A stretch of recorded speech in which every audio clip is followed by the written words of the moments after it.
Hello guys, welcome back to our channel. നമ്മളിന്ന് വന്നിരിക്കുന്നത് ഇതൊരു ഫുഡിൻ്റെ ഒരു വ്ളോഗാണ്. നമ്മുടെ ഫാമിലിയുടെ ഒരു ഗെറ്റ് ടുഗദറായിട്ട് ഇതെല്ലാം ഫോട്ടോ വെച്ചിട്ടുള്ള ഇതാണ്. വീഡിയോ ആയിട്ടല്ല കൂടുതലുള്ളത്, ഫോട്ടോ വെച്ചിട്ടുള്ളത്. നമ്മൾ സിൽക്കൻ റെസ്റ്റോറൻറ്റിൽ പോയിട്ട് ഫുഡ് കഴിക്കാൻ പോയൊരു ചെറിയൊരു വ്ളോഗാണിത്. അപ്പോൾ ഈ വ്ളോഗിനെ പറ്റിയുള്ള അഭിപ്രായങ്ങൾ നിങ്ങൾ കമൻറ്റിൽ രേഖപ്പെടുത്തുക. ചാനൽ സബ്സ്ക്രൈബ് ചെയ്തവരുണ്ടെങ്കിൽ സബ്സ്ക്രൈബ് ചെയ്ത് സപ്പോർട്ട് ചെയ്യാം.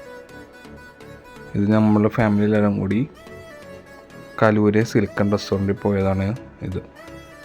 അതുകൊണ്ട് അവിടെ പോയിട്ട് രാത്രി ആണ് പോയത്. എല്ലാവരുമായിട്ടും പോയിട്ട് മിങ്കിൾ ചെയ്തു ഫോട്ടോ ഒക്കെ എടുത്ത് ഫുഡൊക്കെ കഴിച്ചിങ്ങോട്ട് പോകുന്നു.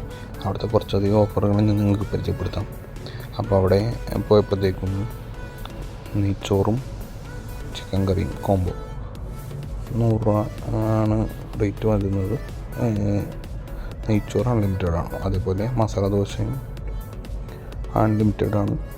ഒരാൾക്ക് പ്ലേറ്റിന് അൺലിമിറ്റഡ് എത്ര വേണമെങ്കിൽ മസാല ദോശ കഴിക്കാം. അത് 100 രൂപ.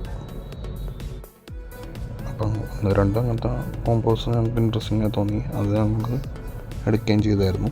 പിന്നെ അത് കൂടാതെ വേറെ കുറച്ച് ഐറ്റംസ് നമ്മൾ ഓർഡർ ചെയ്തില്ലാത്ത ഒരെണ്ണം ഹണി വെച്ചിട്ടുള്ള ഒരു ചിക്കൻ കറിയാണ് ഒരെണ്ണം ഓർഡർ ചെയ്തത്. പിന്നെ ഓർഡർ ചെയ്തത് ചില്ലി ചിക്കൻ ഓർഡർ ചെയ്തായിരുന്നു. പിന്നെ ഫ്രൈഡ് റൈസ്, നൂഡിൽസ്, പിന്നെ കൂന്തൽ കറി ഓർഡർ ചെയ്തായിരുന്നു.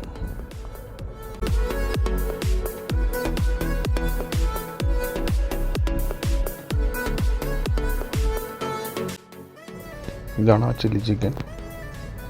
പിന്നെ ഒരു ഡ്രാഗൺ ചിക്കൻ ഓർഡർ ചെയ്തായിരുന്നു. ഇതാണ് ഞാൻ നേരത്തെ പറഞ്ഞ കോംബോ. നെയ്ച്ചോറും ചിക്കൻ കറി, 2 പീസ് ചിക്കൻ ഉണ്ടായിരുന്നു. പിന്നുള്ളത് മസാല ദോശ. പിന്നെ ഇതൊരു ചെമ്മീൻ കറിയായിരുന്നു. ഇത് നല്ല രസമുള്ള ചിക്കൻ കറിയാണ്. ഹണി ഗ്ലേസ്ഡ് ചിക്കൻ, ഒരെണ്ണം ഡ്രാഗൺ ചിക്കൻ ആയിരുന്നു. ഫുഡ് എല്ലാം അത്യാവശ്യം കുഴപ്പമില്ലായിരുന്നു. ബഡ്ജറ്റ് ഫ്രണ്ട്ലിയാണ്. ഓവർ പ്രൈസ് ആയിട്ടൊന്നും നമുക്ക് തോന്നിയില്ല. അപ്പോൾ എല്ലാവരും, നിങ്ങളും ഈ പറഞ്ഞ പോലെ എറണാകുളത്തേക്കുള്ളവർ സിൽക്കൻ റെസ്റ്റോറൻറ്റിലൊക്കെ പോയി ഒന്ന് ട്രൈ ചെയ്ത് നോക്കുക. അപ്പോൾ അടുത്ത വീഡിയോ കാണുന്നവരെ ബൈ ബൈ.